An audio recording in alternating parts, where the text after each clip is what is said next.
राजा जिसकी 7 रानियां थीं।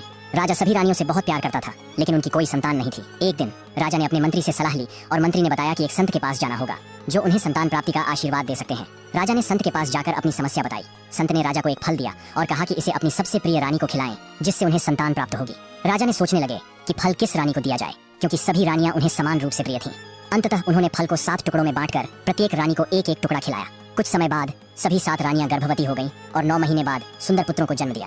राजा बहुत खुश हुए और राज्य में आनंद मनाया गया। लेकिन समय के साथ राजा ने देखा कि सभी बेटे राजा बनने की महत्वाकांक्षा रखते थे। वे आपस में लड़ने लगे और राज्य में अशांति फैल गई। राजा ने बहुत प्रयास किया कि सभी बेटे आपस में मिलकर रहें, लेकिन उनकी आपसी रंजिश बढ़ती गई। राजा ने एक शर्त रखी और कहा कि जो इस शर्त को पूरा करेगा उसी राजकुमार को राजा बनाया जाएगा। अंत में राजा ने घोषणा करवा दी कि उनके 7 बेटों में से जो सबसे सुंदर राजकुमारी को खोज कर लाएगा उसी को सिंहासन मिलेगा। इस घोषणा के बाद सभी राजकुमारों में सबसे सुंदर राजकुमारी को लाने की होड़ लग गई। राजा ने कहा, मैं अपने बेटों द्वारा लाई गई राजकुमारियों की सुंदरता की पहचान स्वयं करेगा। आखिर कौन सुंदर राजकुमारी खोज कर लाएगा और राजा की नजरों में क्या होगी असली सुंदरता, इसके लिए कहानी में बने रही। इस घोषणा के बाद सभी पुत्र एक सुंदर रानी राजकुमारी की खोज में अलग अलग राज्यों की ओर निकल पड़े। सबसे पहला राजकुमार एक दूर के राज्य में पहुंचा। वहां उसे पता चला कि उस राज्य की राजकुमारी बहुत सुंदर है, पर वह स्वभाव से बहुत घमंडी थी। जब भी राजकुमारी नगर में अपने सैनिकों के साथ निकलती थी तो सभी लोग अपनी दुकानों और घरों के दरवाजे बंद कर लेते थे। उसके रास्ते में कोई भी नहीं आता था और जो भी गलती से उसके रास्ते में आ जाता था राजकुमारी उसे कैद करवा देती थी और बहुत कड़ी सजा देती थी। एक दिन एक मणिहारिन चूड़ियां बेचकर लौट रही थी। राजकुमारी की सवारी आती देख वह डर गई और वहीं गिर पड़ी। उसके हाथ से टोकरी छूट गई और सारी चूड़ियां टूटकर सड़क पर बिखर गई। राजकुमारी के सैनिक तुरंत वहां आकर उस मणिहारिन से कहने लगे, तुमने राजकुमारी के मार्ग में कांच के टुकड़े फैला दिए हैं, तुम्हें इसकी कड़ी सजा मिलेगी। यह कहकर उन्होंने उस गरीब मणिहारिन को कैद कर लिया। यह सब दृश्य पहला राजकुमार देख रहा था। उसने रानी को सबक सिखाने की योजना बनाई ताकि वह उस बूढ़ी मणिहारिन को बचा सके और रानी का घमंड भी तोड़ सके। उसी बीच राजकुमार ने अपनी योजना पर काम करना शुरू किया। तभी राजकुमारी ने एक नई शर्त रखी। उसने नगर में घोषणा करवाई कि जो भी उसकी नाक की नथ के बीच से एक चिड़िया पर निशाना लगाएगा उसकी वह 2 शर्तें पूरी करेगी। राजकुमार के लिए यह एक बहुत ही अच्छा मौका था।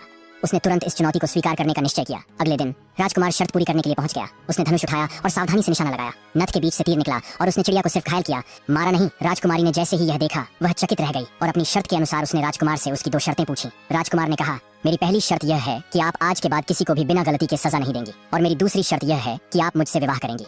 राजकुमारी ने राजकुमार की बुद्धिमत्ता और दयालुता को देखकर दोनों शर्तें मंजूर कर ली।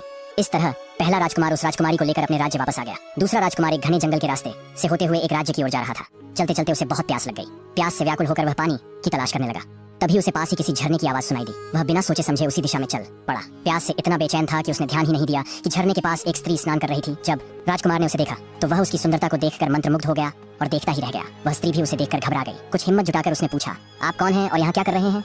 राजकुमार ने प्यास बुझाकर उसे अपनी पूरी कहानी बताई कि वह किस तरह एक सुंदर राजकुमारी की तलाश में निकला है। उसकी बात सुनकर उस स्त्री ने उसे खाने के लिए कुछ ताजे फल दिए। राजकुमार ने फल खाते हुए उसकी सुंदरता की बहुत तारीफ की। राजकुमार ने कहा, आपकी सुंदरता तो ऐसी है जैसे किसी ने चांदनी को तराश कर बनाया हो। मैंने कई राज्यों की राजकुमारियों की सुंदरता की